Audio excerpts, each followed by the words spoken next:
Praise God, Sister Nika. Nakakatawa. Yun nga, no, sa susunod na chapter, nandun yung exciting part. Yung reply ni King Darius sa kanila, no. So, praise God, praise the Lord dahil sa napakagandang topic na ginamit mo, Lord, ang aming kapatid para may hatid po ito sa amin.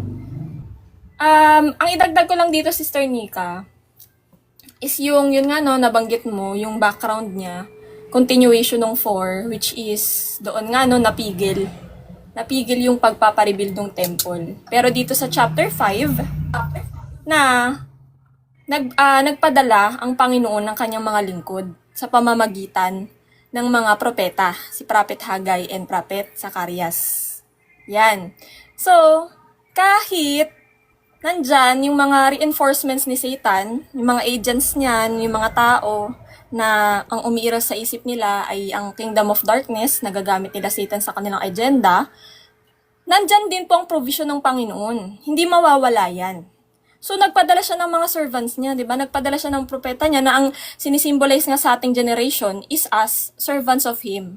Na yung nanghina, nag-backslide, dati di ba, kinikilala niya na ang Diyos. Kaso lang, pagdating ng mga persecution, pagdating ng opposition, pagdating ng mga hadlang, na galing nga po sa Kingdom of Darkness, sila, ng panghinaan ng loob, huminto. Diba? Huminto sila dun sa ginagawa nila. Dun sa lakad nila sa Panginoon. Dun sa ginagawa nilang pagkilala sa Panginoon. Ang ginawa naman ng Panginoon, nagpadala naman siya ng mga servants niya para palakasin. Para palakasin po yung mga nanghihina, which is tayo, ginagawa po natin yan na, kunwari may mga nakakapakinig dito, na nasa verge na sila ng panghihina nila. Diba? Yung parang isang isang daliri na lang yung nakakapit or kaya talaga nag-fall away na sila. So tayo, nananawagan lagi sa mga nakakapakinig bilang tayo ay lingkod ng Panginoon, ang binabanggit at sinasabi lamang natin ay ang mensahe ng Panginoon na sila'y magsisina, magbalik loob na sa Diyos. Diba? Kayang patawarin nga ng Diyos ang ating mga kasalanan. Basta tayo'y magbalik loob, tayo'y magpakumbaba ng ating mga puso sa paanan ng Panginoon. Diba? Ihingi natin yan ng tawad, i-repent natin ng lahat, at lumakad na tayo mulit-muli ng tuwid. Kasi, di ba nga po nabanggit natin last time, it is fearful na mahulog sa kamay ng may likha. Yun ang katakutan natin, di ba? Katakutan natin yung lumikha, yung Diyos na kayang kitilin, kuhanin ng buhay at ang kaluluwa. Hindi yung kapwa lang natin na tao. Which is yun yung nangyayari dito sa mundo. Natakot sila dahil tinakot sila ng mga tao, di ba? Ay, wag kayong magbasa ng ganyan, mababaliw kayo. Di ba ganyan yung sasabi nila?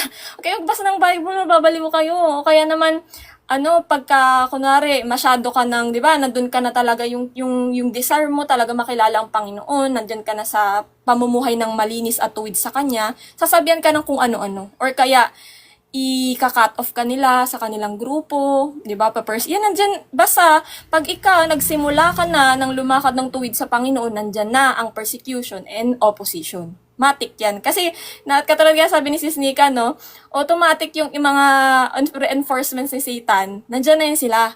Kumbaga, kung wala ka kay Lord, okay, kampante sila, wala silang gagawin sa'yo. Pero pag nandyan ka na, sa paglakad mo kay Lord, nandyan na sila. Diba?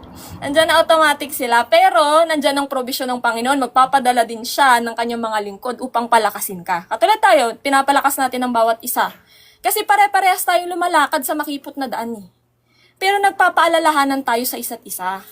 Na mulit-muli, kung tayo'y nadapa, wag tayong bumangon tayo. Katulad nga sabi ni Sis Nika, kung tayo'y nadapa, bangon. Yun yung magiging mali, yung hindi ka nababangon. Diba, mananatili ka na lang dyan sa pagkalugmok mo. Mananatili ka na lang sa pagiging kalaban ng Diyos. Hindi ka kasi nakapasaloob sa kanyang will. Ang hindi nakapasaloob sa will niya, at yung naging duwag, dahil sa persecution, walang duwag sa kaharian ng Diyos. So, aakayin natin yung isa't isa, pataas, naghihilahan tayo pataas. At sabi nga po dito, no, ang pumasok sa akin dito, sa 2 Corinthians chapter 4 po, umpisa natin sa verse 4 mga kapatid, na ito yung nagpapakita ng bilang isang servant ng Panginoon, na yun nga yun, nag-represent sa mga pinadala ng Panginoon, no? Kaya po, nagsimula ulit na i-rebuild yung temple. Pinadala niya yung mga propeta niya, di ba? Si Haggai at Zacarias. Tapos, kung sinabihan niya na yung mga magre-rebuild ng temple o yung mga magbabalik loob sa Diyos, nabuhayan sila ng loob, di ba? Sinistart na nila. Pero bagamat nandyan na naman, 'di ba? Nandyan na naman yung mga opposition, pero patuloy lang. So sabi nga dito no, 2 Corinthians chapter 4 verse 4, sa kanilang kalagayan binulag ng Diyos ng sanlibutang ito ang pag-iisip ng mga hindi mananampalataya upang huwag nilang makita ang liwanag ng ebanghelyo ng kaluwalhatian ni Kristo na siyang larawan ng Diyos. So ibig sabihin po, kaya pala yung mga nagagamit ni Satan ng mga taong iyan na nagiging opposition at nagpo-persecute sa atin ay dahil pala binulag kasi ng, 'di ba? Binulag. Binulag ng Diyos ng sanlibutang ito, which is si Satan. Yung mga unbelievers sila, yung pumipigil sa atin. Kasi hindi mapigil, hindi niya mapipigilan yung faith natin ngayon eh. 'Di ba? Ang tanging mapipigil niya yung papadalahan or yung hahatiran natin ng kingdom gospel. Yun yung kanyang makukontrol, yun yung kanyang mabubulag. 'Di ba? Para hindi makinig sa atin. Pero sabi nga po dito, upang huwag nilang makita ang liwanag ng ebanghelyo, ng kaluwalhatian ni Kristo na siyang larawan ng Diyos. So yun po yung ginagawa ni Satan. Binubulag niya yung mga tatanggap, diba? Yung mga unbelievers para hindi sila manampalataya sa Panginoong Hesus, sapagkat hindi namin ipinangangaral ang aming sarili kundi si Kristo Hesus bilang Panginoon. At kami ay inyong mga lingkod dahil kay Kristo. So ito po yung mga lingkod ng Panginoon tayo. Diba, hinahatid lamang natin yung katotohanan. Para yung mga matataniman, yung mga makakapakinig nga po, kung i-will ni Lord na mahipo ang kanilang mga puso, ay magbalik loob na rin sila sa Diyos. Kasi, eto din yung na-realize ko, no, it talks about us talaga. In general, yung pagbabalik loob sa Diyos. Yes, katulad yun ng mga backsliders talaga, pero it talks about us before. Kasi dati, mabuting relasyon natin sa Diyos nung time ni Eva at Adan.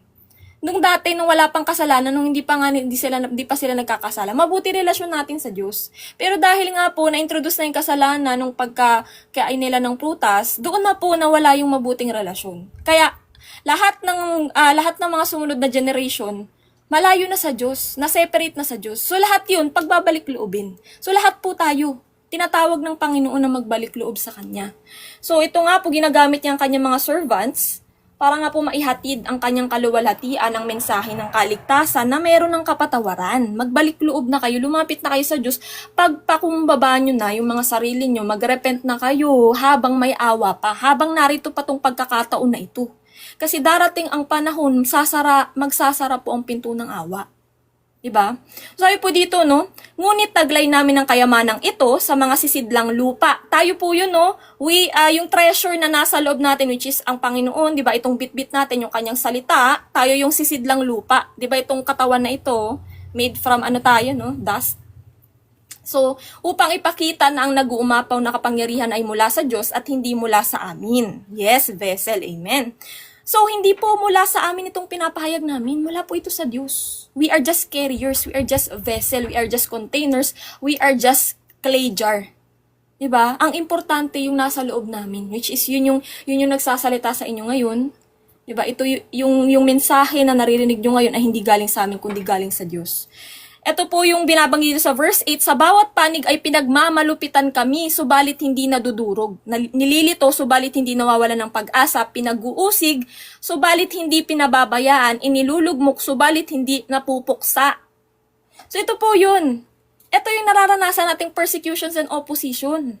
Na kahit nga po tayo ay pinagmamalupitan nila, di ba katulad nga nito, na dito sa Ezra, ang dami po, no? Yung mga nag-o-oppose para po mapigil talaga yung pagpapanumbalik natin sa Diyos. So sabi po dito, no? Pinag-uusig, subalit hindi pinababayaan. Hindi tayo pinababayaan ng Diyos. Madadapa, yan nakalagay, inilulugmok, talagang binababa tayo ng binababa. Pero ang Panginoon, tinataas tayo. Diba? Kung sino yung binababa ng mga tao, siyang tinataas ng Diyos. So, dapat tayo manatiling naka-yield, mapagpakumbaba sa Diyos. Kasi sabi nga dito, na laging tinataglay sa katawan ng kamatayan ni Jesus. Ito yung krus.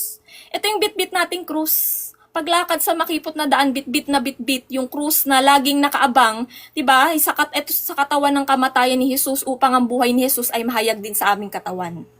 So yan yung daladala natin. Kahit may hirap tayong nararanasan dahil bit-bit nga po natin yung krus sa pang-araw-araw, diba? Yan po ay mga burdens, talagang bit-bit natin yung lahat-lahat ng pagsuko natin sa Diyos, give up natin sa Kanya lahat ng control sa buhay natin, lahat ng pag-iwas, pagtalikod sa ating mga sariling desires, wills, decisions, lahat yun sinuko natin sa Kanya, 'di ba? At binibit-bit natin ngayon yung krus. So, sabi po dito, sapagkat habang nabubuhay, kami ay laging ibinibigay sa kamatayan dahil kay Jesus, upang ang buhay ni Jesus ay mahayag sa aming laman na may kamatayan. Kaya't ang kamatayan ay gumagawa sa amin, subalit ang buhay ay sa inyo. So kami, yung mga servants na lumalakad na ng tuwid sa Diyos ay naghahatid ngayon ng salita ng Diyos. 'Di ba? Laging nahaharap sa kamatayan. Hindi lang po ito physical, no? Kung physical nga dun sa mga ibang mga kapatid natin, pero kamatayan sa sariling laman. 'Di ba? Itong laman na to, a death to self. Kailangan patayin mo ang lahat-lahat ng nais nito para mapuspos ka ng kagustuhan at will ng Diyos na matupad sa buhay mo. Kasi hanggat ang sarili mo sinusunod mo, kapatid, hindi makapaghahari at makakakilos ang Diyos sa'yo. Sabi dito, para nga po na kami, 'di ba, nagsasakripisyo na pinapatay ang sarili namang mga desire ng laman na ito, ay kayo'y mabuhay. Yung mga hinahatiran natin, sila'y, 'di ba, mailapit natin sa Diyos. Mapuspos sila ng spiritual blessings na isik na rin nila ang Panginoon, na lumakad na rin sila ng tuwid sa Panginoon katulad natin, na ibibit-bitin din nila yung krus at maglilingkod sa Diyos katulad natin. Yamang tayo ay mayroong parehong spirito ng pananampalataya na ayon sa bagay na nasusulat, sumasampalataya ako, kaya't ako ay nagsasalita. Kami rin ay sumasampalataya, kaya't kami ay nagsasalita. So ito po pala yung patunay na tayo sumasampalataya. Na ngayon, lumalabas sa bibig natin yung ating pananampalataya. 'Di ba? Puro Panginoong Hesus, puro yung kanyang salita yung lumalabas sa bibig natin. Nang sa gayon, yung mga nakakapakinig, life yung ma-receive nila, 'di ba? Yung love ng Panginoon, yung goodness ng Panginoon. 'Di ba? Mensahe kung saan sila maliligtas. So, yung po pala yun, we are winning souls. Ang proof po ng ating pananampalataya ngayon ay we are winning souls na. Iba na yung desire natin. Dati, worldly desire tayo, fleshly desire. Pero ngayon, ang desire na natin is to win souls. Be a fisher of men.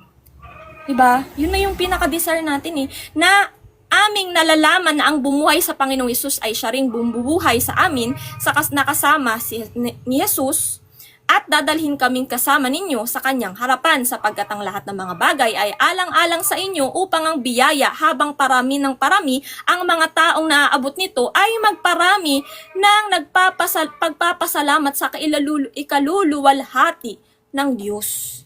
So heto po yun, na sa ginagawa natin, hindi tayo to. 'Di ba tayo nga lamang, sabi nga sa naunang verse, tayo ay clay jar, container vessel lamang nung biyayang bitbit. 'Di ba yung biyaya ng Diyos na nasa atin na hinahatid natin sa iba? 'Di ba? Para sila, lahat ng pagpapasalamat sa na-receive nila ay hindi sa atin, kundi sa ikaluluwalhati, itataas nila sa Diyos. Ang daming naaabot nitong pagpapahayag nga po ng kanyang salita, itong kingdom gospel, para nga po ang itaas nila ay ang Diyos sa buhay nila. Diba? So sabi po dito, lastly, 3 verse na lang, sorry, medyo mahaba. Kaya't kami ay hindi pinanghihinaan ng loob. Bagamat ang aming panlabas na pagkatawa ay nabubulok, ang aming panloob na pagkatawa ay binabago sa araw-araw. Amen. So ibig sabihin po pala na hindi tayo panghihinaan ng loob. Kasi bagamat itong panglabas natin, ito nga pong sisidlang lupa natin, diba, na ay nabubulok, talagang tawag dito, no? May kamatayan, 'di ba? At lagi nga pong dinadala sa kamatayan yung mga persecution na 'yan, 'di ba? Na mga opposition ng kaaway. Ang aming panloob ng pagkatawa ay binabago sa pang-araw-araw. 'Yun yung lumalakas, yung spiritual natin. 'Di ba? Humina man yung laman, pero yung loob palakas ng palakas. Puspos na puspos ng Diyos, yung ating spiritual. Kasi nga po, ayan ang dinadala ng hatid ng salita ng Diyos. Tayo'y lumakas spiritual. Kasi nga po, ang laban ay nasa spiritual. Yan ang ating spiritual battle araw-araw. Na itong mga oppositions and mga nagpa-persecute dito ay hindi po taong kaaway natin dito. Hindi taong kalaban natin. Kundi, di ba, principalities, powers, authorities in spiritual darkness. Diba? Yun po yun. So sabi dito, no, sapagkat inihanda tayo nitong magaan at panandali ang kapaghatian para sa walang hanggan at hindi masukat na kaluwalhatian, sapagkat hindi kami tumitingin sa mga bagay na nakikita, kundi sa mga bagay na hindi nakikita, sapagkat ang mga bagay na nakikita ay may katapusan. Subalit ang mga bagay na hindi nakikita ay walang hanggan. So yun po yun. So ibig sabihin mga kapatid, kapanandalian lamang yung kapighatian natin. Na kahit pigilin nila tayo, katulad ito sa Ezra, pinigil sila naman ay napigil, 'di ba? Nagpapit sila. Pero dahil nga po sa probisyon ng Panginoon nagpadala.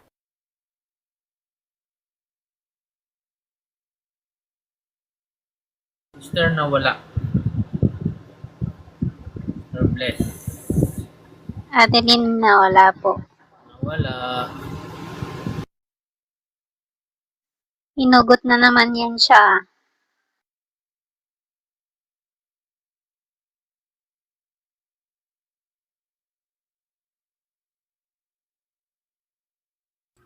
Nahugot siya.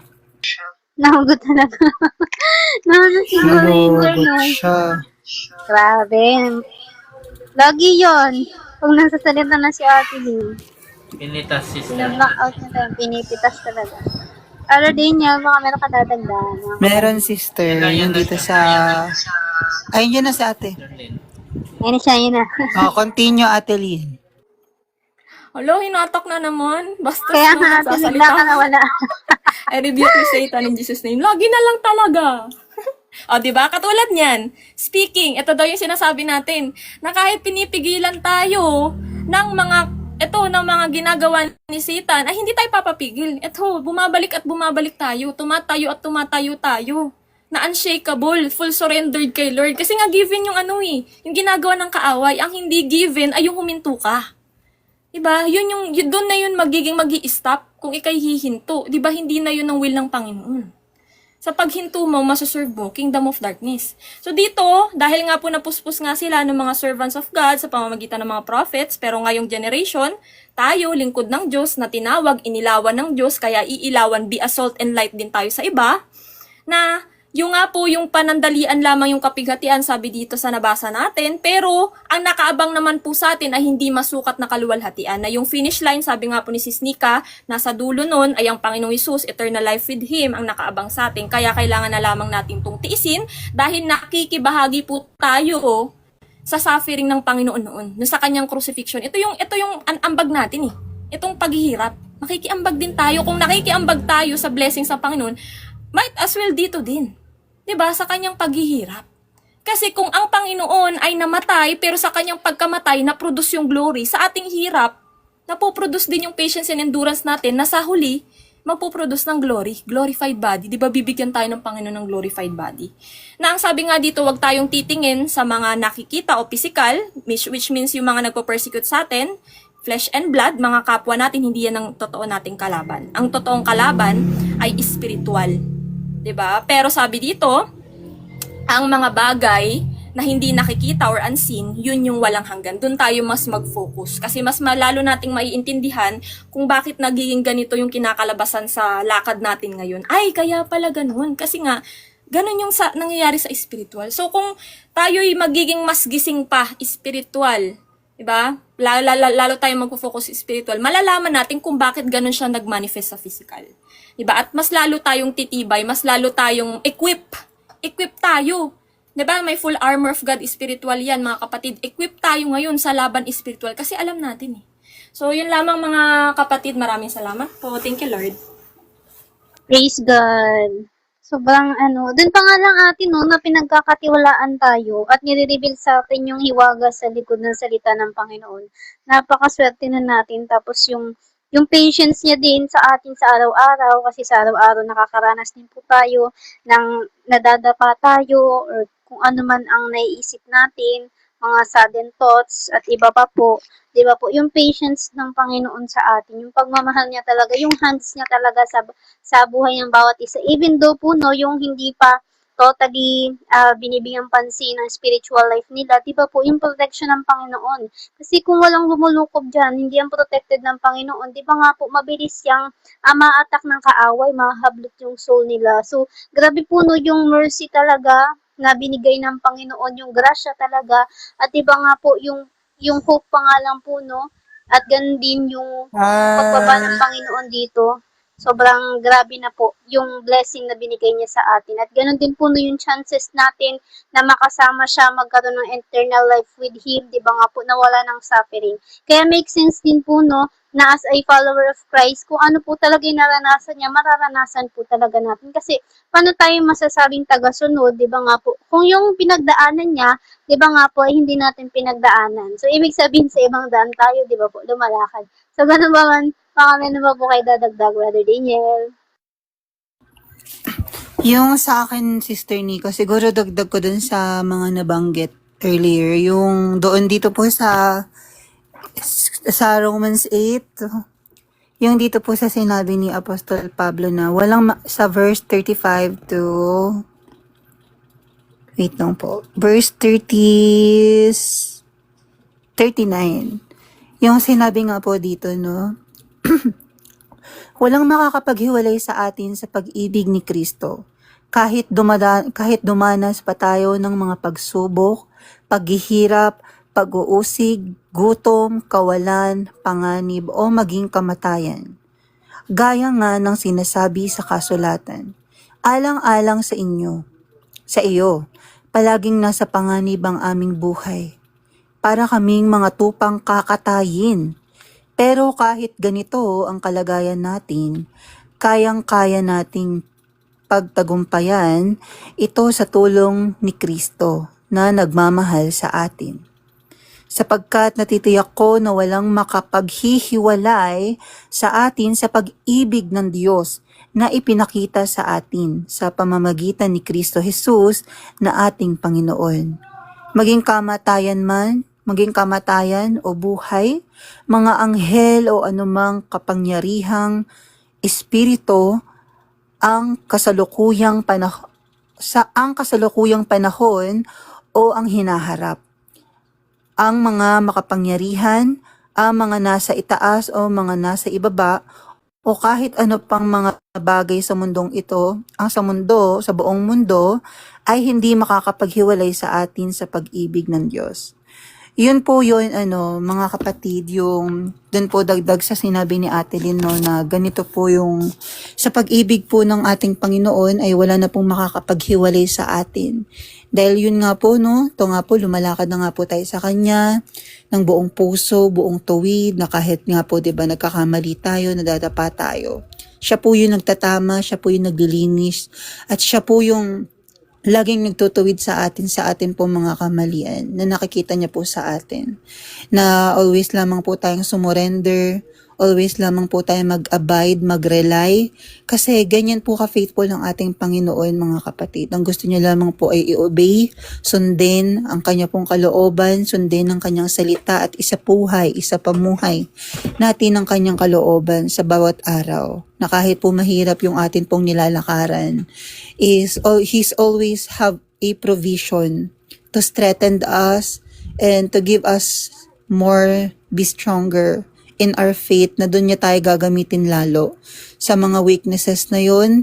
And even though dito sa mga persecutions na nararanasan natin for everyday life, sa ating faith, sa ating walk, yun pa yung mas nagpapatatag sa atin kasi His Spirit is living in us. Kaya sinabi nga po, diba, doon sa Matthew 5 na topic po natin nung last Wednesday, na rejoice sa mga nararanasan natin na persecutions, dahil alam naman po natin, diba, na sinabi nga po, pinangako sa atin ng Diyos na your reward is great in heaven. Kaya po, abide lang. Huwag po tayong panghinaan. Huwag nating pansinin nyo. Ayun nga po doon, sinabi ni Ate Lynn kanina na huwag po nating itoon sa tao, which is dun po tayo sa mga hindi nakikita, sa mga unseen. Yun nga po yung mga demonic spirit or demonic entities na naka-abide nga po doon sa tao or nag-o-oppress po doon sa tao.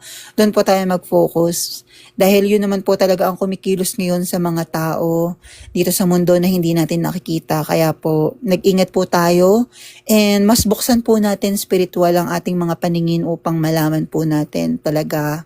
At magpagabay po tayo sa ating Panginoon to reveal the truth on His Word para po malaman natin kung ano po talaga yung nakapasaloob sa kanyang salita, na hindi lamang po ito basta-basta natatapos doon dahil may malalim pa po na kahulugan yung nilalaman po ng salita ng ating Panginoong Hesukristo. Kaya po, 'di ba, sinabi nga po sa other books, dito nga po sa Ephesians, na yun nga po, no, we are wrestled not by the flesh and blood, by the rulers of ano nga po, 'di ba? Yung mga, yun nga po, yung mga evil entities na nabanggit nga po kanina na hindi natin nakakita. Kaya po, always abide in the Lord and always po nating iput yung armor of God sa bawat araw and wag pong titigil sa pagdarasal, mga kapatid. Yun lamang po yung sa akin, Sister Nika, dito sa share. Salamat po. Praise God. Amen. Praise God sa buhay mga brother din. At saka mga kapatid, talagang may experience natin, yung parang pinipiga tayo, yung emotion natin, lalo na kapag under attack, talagang yung kaaway, out of rhythm ka talaga, i-disorganize ka. Para yun nga po, di ba, katulad ng ginawa nila dito sa mga mamamayan ng Panginoon sa Ezra, di ba po na chapter, ginulo nila, ginulo, di ba po, tinakot. So talagang gagawa at gagawa sila ng way. Pero yun nga po, ang magiging iba lang is kung paano tayo magre-respond dun sa ginagawa nila. At di ba nga po, sa pamagitan lang din po ng Word of God at panunumbalik sa Panginoon, hindi po lalayo, kumbaga babalik sa Kanya. So, yun naman po mga kapatid. Kumbaga, sister, magre-restored lang na magre-restored kahit anong gawin nila. Like, sabihin natin na nadapa ka ngayon, pero in the other day, hindi na siya mag-ano sa atin. Bagkus, parang alam mo yun, parang every day, i-restored ka ng i-restored kahit may parang nadapa ka sa ganito. Or kahit anumang nagawa mong anything na hindi kalooban ng Diyos. He's still merciful na bibigyan ka pa rin niya ng restoration or i-restore niya pa rin yung bagay na yun even though na kahit grabe yung grabe yung naano mo dun sa isang bagay na yun. Parang sa atin, amen ate, yung grabe, diba? I-restored ka pa rin niya even though na kahit nandyan ka, hihilain ka pa rin niya pataas. Yun nga po yung nasabi kanina ni Ate Lynn, na hihilain ka pa rin niya pataas kahit na anong situation yung dinaranas natin ngayon. Kung may struggle tayo, kung nag-i-struggle tayo sa mga bagay na parang hindi pa natin fully surrendered, but He's still pa rin patient to all of us na isuko natin yun. Kaya nga po, 'di ba? Lagi nga po sinasama sa prayer na ipa-rebuild, na ipakita niya po sa atin kung ano pa yung mga bagay na kailangan nating i-surrender. Kasi yun naman po talaga yung gusto niya sa atin sa bawat araw, na mag-surrender lang and mag-submit sa kanyang authority. Kasi, yun nga po, araw-araw nga po tayong nadarapa, pero 'di ba, grabe po yung pagmamahal niya sa atin na amen, ate. Amen po. Na grabe po yung provision niya sa atin. He still back up na itataas tayo. Na para siyang, alam niyo po yun, para po siyang ama na kahit ang dami-daming dinadala, 'di ba? Pipilitin niya pa rin po tayong itaas. Isukbit po sa kanyang balikat. Na kahit po may mga dala-dala na siyang bag, or kahit anong mabibigat pa pong bagay, 'di ba? Talagang pipilitin niya pa na ikaw itaas ka pa niya doon sa kanyang balikat. Para lang ma-restored ka, para lang maging masaya ka ulit. Ganun po yung naging isang example, mga kapatid. Yun lamang, sister. Amen. Amen, brother. Tsaka talagang yung gusto ng Panginoon sa atin, mapabuti tayo. Lalo na yung sa mga naisip natin, nararanasan natin.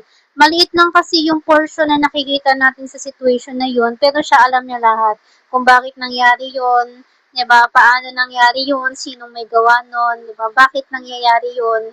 So, yun po, talagang napaka-merciful ng Panginoon at sobra yung blessed po talaga natin dahil po sa Kanya. Yung sa pagmamahal niya.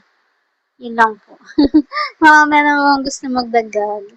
Ate Lynn, may nabanggit ka po about sa First Peter? Ayun, sa Ate Angel pala. Ate, go. Ay, hello, sis Nika. Ano ko. Tawag dito. Meron lang ako idadagdag kasi kakapasok lang sa thoughts ko. Ito yung 'di ba?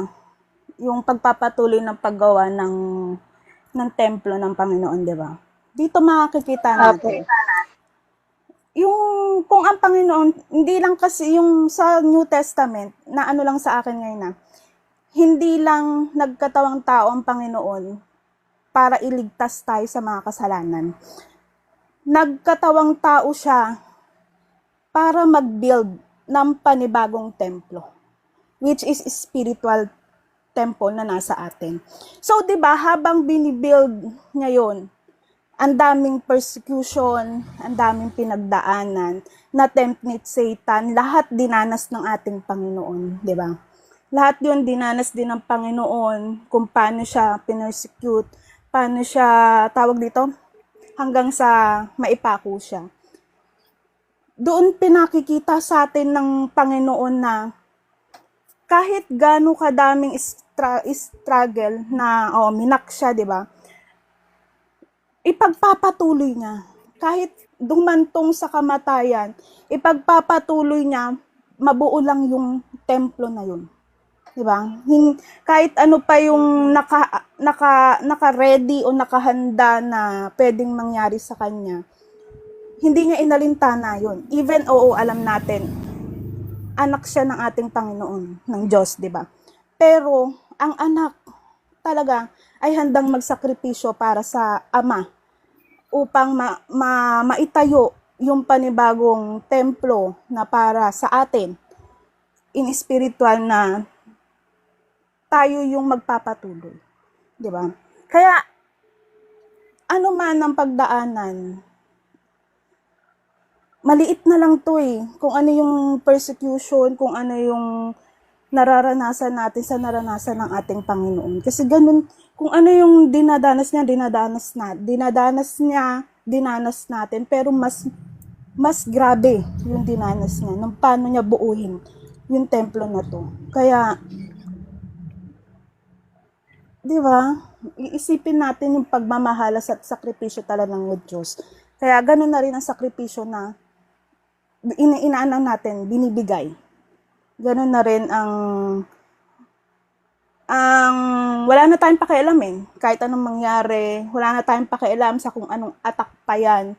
Basta tayo magpapatuloy, kasi yun ang kailangan. Pagpatuloy natin, ibahagi yung salita ng Diyos, ipagpatuloy natin ang paglakad sa Panginoon.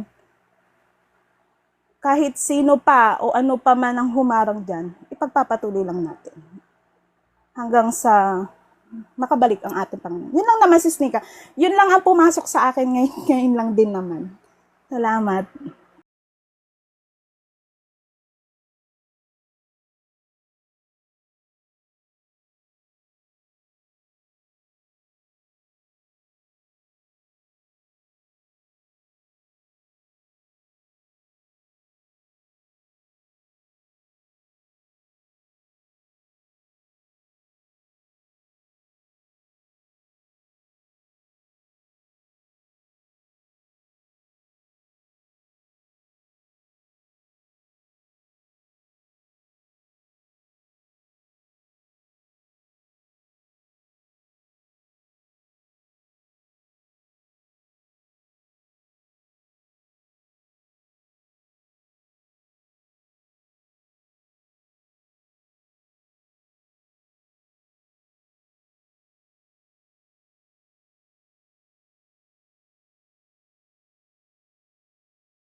Praise God, ate. Oo nga, Ate, may make dagdag sense ako. siya. Parang Para siyang, foreshadowing ano, din siya. sister, alam mo yung para siyang walk natin na kahit grabe na yung struggles natin, na hindi niya tayo hahayaan na tumigil dun sa walk na yun. Gusto niya magpatuloy tayo, kaya ini-strengthen niya pa rin tayo kahit alam niya na nahihirapan na tayo, kaya gustong gusto na nating sumuko. Grabe yung faithfulness niya na i-exalt ka niya, papalakasin ka pa rin niya, kahit parang isang daliri na lang, di ba? Sabi nga ni Ate Lynn, kahit isang daliri na lang yung nakakapit. Pero he still, hihilain ka pa rin niya, pipilit ka pa rin niyang magpatuloy dun sa walk na yun hanggang sa marating mo yung dulo. Yun nga rin po, yung pinakita nga rin pong vision sa akin ng Panginoon lastly, yung nangihingi nga po ako sa kanya ng vision para i-drawing or i-paint, something like that. And yung pinakita niyang vision sa akin is yun nga po, para po siyang may daanan. And yun nandun nga po sa pinakadulo ng daanan na yun. Straight line po siya. Yung nasa pinakadulo po ng daanan na yun is, yun po, sobrang liwanag. And then meron po dong parang taong nakatayo, tas nakaputi po siya. Maliwanag na maliwanag. And naano po siya like, alam niyo po yung tipo ng parang tatay na naghihintay sa kanyang anak na makauwi. Na nakaano po siya, like, yung nakayakap po, yung naka-open wide yung kanyang mga kamay, hinihintay tayo. Parang ang naging representation po nun na hinihintay niya na tayo doon sa sa pinakadulo ng walk natin, na ito nga po yung ginagawa natin ngayon na paglakad, na hinihintay niya na tayo doon, in that last part, dito nga po sa ating walk, na representation nga po, 'di ba, doon nga po sa kanyang pagbabalik, na yun po yung representation doon sa pinakita niyang vision po na yun sa akin, na talagang kung ipapakita niya po sa inyo, maiiyak din kayo kasi grabe yung presence niya doon sa vision na yun, kasi para talaga siyang tatay na naghihintay sa anak niya na umuwi ka na dito, inintay na kita. Dito na ako. Oh. Parang alam niyo po yun, parang galing ng school, tapos yayakapin kapag uwi. Papa, nandito na ako. Yung ganun po. Yun lang naman, sister. Salamat po. Praise God. Ate Lynn, baka may dadagdag ka po about dun sa First Peter. Yung kanina, yung nabanggit lang ni Brother Daniel. Kanina pumasok sa ito, yung sabi ni Lord dito sa 1 Peter chapter 5 verse 6 to 10. Basahin natin. Kaya't kayo'y magpakumbaba sa ilalim ng makapangyarihang kamay ng Diyos upang kayo'y kanyang itaas sa takdang panahon. So importante po palagi sa nawala yung binabasa ko. Ano ba yan? Bakit winawala yung binabasa ko? Wait lang. Ayan. Diba nasa dyan? So, importante po mga kapatid, eh. no? Sister Angel, Nasa dyan kanina din nga eh. nawawala-wala din ako eh. Biglang nahatak na naman. Pero yun, no, habang hindi pa hinahatak ng kaaway, sabi nga po dito, no, lagi po tayong magpapakumbaba. Importante po yun na sa paghihirap natin. Ito nga yung lesson eh. Kung bakit tayo may mga paghihirap ngayon. It's to make us humble. Diba? Napapansin nyo? It always humbles us, yung lahat ng sufferings natin, kasi nagde-develop yan ng, yun nga, patience and endurance, nagde-develop ng character natin, patungo sa wangis ng Panginoong Hesus. Kasi siya to eh. Siya yung talagang humble eh.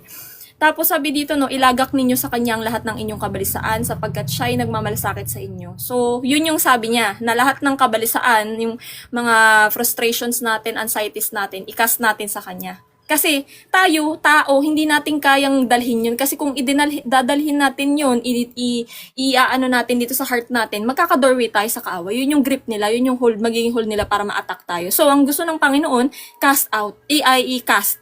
Tanggalin natin, i-surrender natin sa Kanya. Kasi siya, He is big. 'Di ba? He can sustain that. Tayo hindi natin kayang dalhin yun. Kasi i-destroy lang tayo nung bibit-bitin nating anxieties nun. 'Di ba? Hindi tayo makakalakad ng tuwid at hindi tayo makapaglingkod ng Diyos ng tama kung may bit-bit tayong ganun. So, ang sabi dito, no, magpakatino kayo, magbantay kayo. Ang diablo na inyong kaaway ay tulad ng leyong gumagala at umuungal na humahanap ng kanyang malalapa. So, yan nga po daw yung trabaho talaga ni Satan, ng Kingdom of Darkness. Na gumagala, 'di ba? Yung mga nasa kanya, wala Wala siyang pakialam kasi sa kanya na yun eh, yung mga lumalakad sa agenda niya, di ba, sa will niya. Pero yung lumalakad sa will ng Diyos, yun yung kanyang papakailaman, yun yung kanyang hihilahin pabalik sa kanya. Di ba, gagawa siya ng paraan. Ay ate, pumasok sa akin yung sa Job, yung sinasabi ni Satan, di ba, nang tinanong siya doon ng Panginoon. Doon sa Job, yung parang pumunta nga siya doon sa heaven para magpaalam nga sa Diyos kung aatakihin niya nga to si Job. Tapos sinasabi niya, di ba, tinatanong siya kung ano ginagawa niya. Naglalakad-lakad daw siya sa taas Oo, ng nagro-roam. Surveillance. Ganon yung niya. Nagmo-monitor. Ganyan nga siya, 'di ba? So, dahil sinabi to sa atin ni Lord, aware na tayo, 'di ba? Aware tayo na nandiyan talaga, nakamasid sa atin sa lahat ng ginagawa natin. Ina-observe niya tayo mula pa nung unang-una. 'Di ba? Mula pa pagka natin, panganak natin, lahat alam nila. 'Di ba? Kaya nga doon sila pagka may ginawa silang atake sa atin, titingnan nila yung reaction, yung response natin. So, dapat ang response natin palagi, katulad ng response ng Panginoon, di ba? Word, salita. Kasi kayang-kaya din ni Satan na gamitin ang salita laban sa atin. Kaya tayo, dapat, ang weapon natin is dapat makilala ng lubos ang Diyos sa kanyang salita. Na kahit bigyan nga tayo ng ganong atake ng kaaway, na scripture din, no?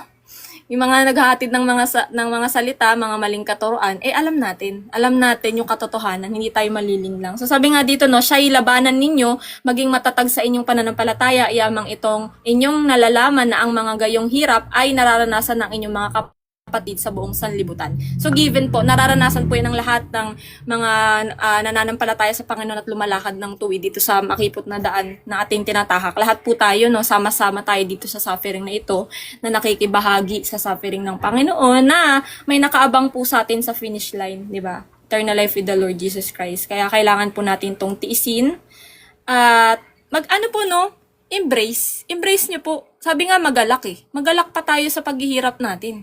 Kasi alam nating lumalakad tayo sa tama. Kasi yung pansinin nyo yung iba, na minamahal pa rin ng mundo kahit sinasabi nila na may pananampalataya sila, pero sige pa rin sila doon. Minamahal sila, wala silang paghihirap. Diba?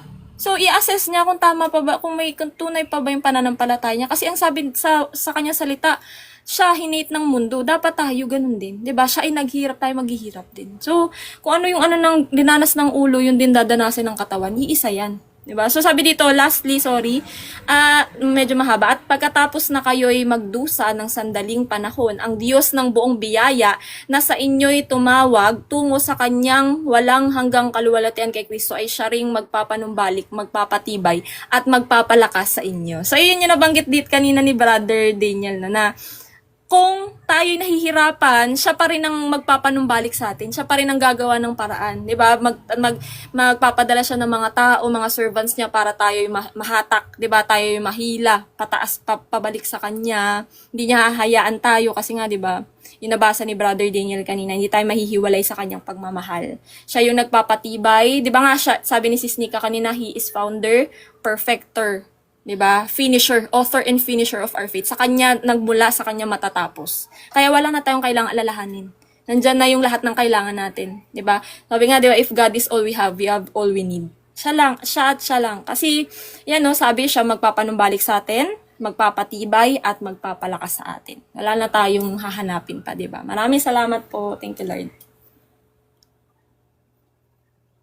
Amen. Praise God. Sister, yan baka meron Si po ang Nanay dadaga, Ella mga po, nanay. sure. Ayun si Nanay Wilma. Yes, amen. Pinakinggan ko lahat ng nyo, pahayag nyo. Grabe si Lord, yung pahayag ni Sis Angel. Talagang shadowing talaga ang nangyayari talaga, ang pahayag. Talaga kung anong nangyari kay Jesus Christ, ganun din ang mangyayari. Ganun din tayo ang pagdadaanan natin. Di po ba? Grabe ang pahayag ng Panginoon sa araw na ito sa inilahad ni Sis Nika. So, ang ko talaga dito ito nga talaga ang sinasabing those who endure till the end will be saved. At pagmamahal talaga ang nakaukit dito sa puso ng bawat isa sa atin. Ito talaga ang hatid sa atin. Kaya anuman ang pinagdaanan natin ngayon, at pinagdaanan ng ating Panginoon. Kaya patuloy tayo dahil ang lakad ng Panginoon ay lakad natin. Dahil tayo, habang tinatanggap natin at sinasaliksik natin ang tunay na kapayagan ng salita ng Panginoon, talagang nandun tayo sa pagdurusa. Nandun lahat ay atin dadanasin talaga ang lahat ng nangyari at shadowing nga ang nangyayari sa bawat araw. Talagang nandyan ang matinding pagsubok sa bawat isa sa faith natin. Dito nga ang Panginoon kung paano siya, sabi nga hanggang kamatayan, umabot nga na ganun ang nangyari sa kanya, sa pag-uusig sa kanya, ganun din ang nangyayari sa atin. At dinadanas din natin to habang tayo ay naghahatid ng salita in spiritual. Tama nga si Angel, ano? Dalawa nga, ito nga yung iniwan sa atin ng Panginoon na spiritually, ito na yung kingdom na ilalahad natin. Kasi tayo na to tayo ang nakaalam, sa atin ito ipinaubaya ng Panginoon na dapat lagi tayong magsumigasig sa paghatid ng salita through the kingdom mentality, kingdom of God, ang kaharian ng Diyos. Sabi nga ng mga kapatiran ko sa church dati, sabi ko sa kanila, magbasa at magbasa kayo from Old to the New Testament. It's all about the kingdom of God. So, sabi nila sa akin, totoo nga yung mga sinasabi ni ate. Yan, tama nga yung sinasabi nga na pag hindi natin sinaliksik, hindi natin nasik ang kingdom, walang kapahayagan talagang aabot sa atin. Hindi natin lubos na maunawaan paano ang kaharian ng Diyos. Nandun lang na natili tayo sa prosperity na makamundo pa rin ang nanglabas, nangyayari. Walang pagbabago. Kaya sabi ko, habang ako'y naglalahad ng salita ng Diyos, sabi ko, manatili kayo at sumaliksik kayo sa salita ng Diyos through magsik kayo ng kaharian ng Diyos through kingdom mentality. So, purihin ang Diyos sa buhay natin lahat. Nalulugod ang espiritu ko habang nakikinig sa inyo lahat, sa pahayag, sa bawat isa sa atin. At talagang pinapalago tayo at talagang ipinapahayag ng Panginoon in a spiritual realm. So, thank you. Iyon lang ang sa akin. Salamat. Inilahad nyo na lahat. At praise God. Napakabuti ng Diyos. Purihin ang ating Panginoon. Ang kanyang salita lang ang tanging tinataas natin sa bawat oras, sa bawat minuto. Talagang nandito sila. Nandito ang Panginoon, ang salita ng Diyos sa puso natin, bawat isa. Dahil ito ay ang pag-ibig niya na inukit niya sa puso natin. Purihin ng Diyos. Salamat sa inyong mga kapatid sa hapon na ito. Thank you, Lord. Blessed afternoon, Sister Rem and Sister Cherry. Ko pala nabati si Ate Rem kanina. Nalobat Si Ate Rem, baka may share si Ate Rem. Three na po tayo mga kapatid. Kita po natin ang ating mga mata at yuko po ang ating mga ulo. Rinig naman po ako, no? Yes po, sister. Praise God. Panginoong Yesus, maraming salamat po sa kapahayagan nyo, mensahe nyo po sa amin. Sa hapon pong ito, Panginoon, salamat po sapagkat kayo po ang nagsalita sa pamamagitan po ng bawat isa. Salamat po, Panginoon, sa pag-reveal nyo sa amin. Ganon din sa inireveal nyo po kay Sister Angel. Panginoon, maraming salamat po. Dahil dito po sa naging topic namin ay itinuturo nyo po na mas mag-rely sa inyo at hindi po sa aming sariling kalakasan. Sa iyo po mag-focus at hindi sa aming sarili. Hindi po sa tribulation, hindi po sa opposition, hindi po sa persecution, kundi po sa inyo, Panginoon. Lord, patuloy nyo po sa aming ituro kung paano po gawin ang tama tamang pamumuhay, tamang kaisipan, tamang puso. Lord, dinisin niyo po ang puso namin, baguhin niyo po ito.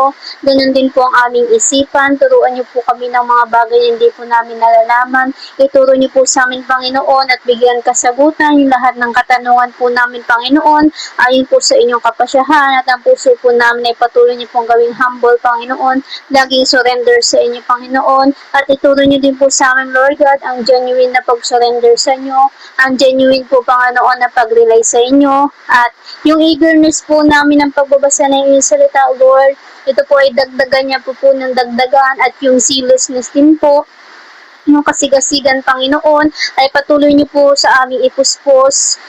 Pasamaganahin niyo po kami, Panginoon, sa kagandahang loob at sa mga spirit niyo, Lord God.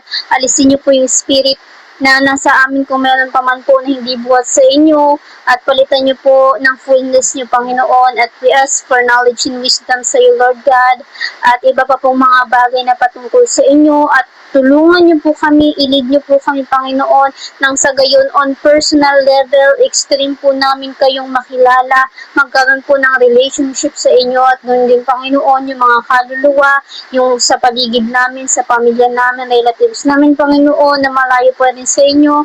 Lord, palambutin niyo po ang kanilang puso at ilapit po sila sa inyo, Panginoon, at kayo na po ang mag-minister sa kanila, Lord God, sapagkat ang gawain ito ay hindi po namin gawain, kundi ito'y gawain nyo.